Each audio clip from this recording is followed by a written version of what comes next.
Mais qu'est-ce qui a freiné? C'est la Côte d'Ivoire qui a freiné. À cause des accords monétaires que la Côte d'Ivoire avait avec l'ancienne puissance coloniale.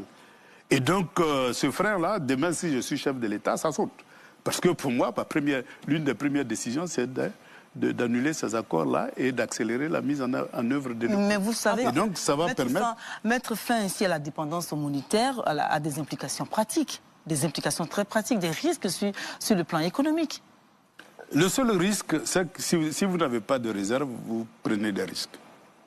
Si vous n'avez pas de réserve pour soutenir votre monnaie, parce que la monnaie, je vais dire, c'est la mesure.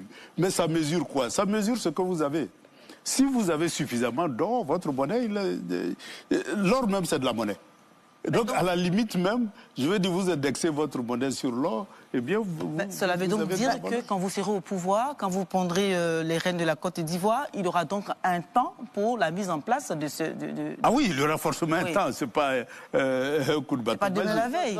Non, et il faut d'abord qu'on fasse une réunion des chefs d'État, qu'on soit tous d'accord, et que ceux qui sont rattachés à l'ancienne puissance coloniale annulent leurs accords monétaires, et puis bon, qu'ensemble, on décide de lancer l'écho. Ah, non, mais ça, je vais dire que c'est purement technique. En matière de technicité, la Côte d'Ivoire, l'Afrique n'a plus d'inquiétude à se faire. On a les techniciens nécessaires pour gérer une monnaie. D'accord. La preuve, c'est que la BCEAO est gérée par des Ivoiriens.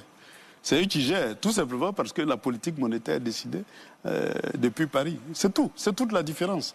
Mais demain, si la politique monétaire est décidée ici, eh bien, ce seraient les mêmes compétences là qui vont gérer.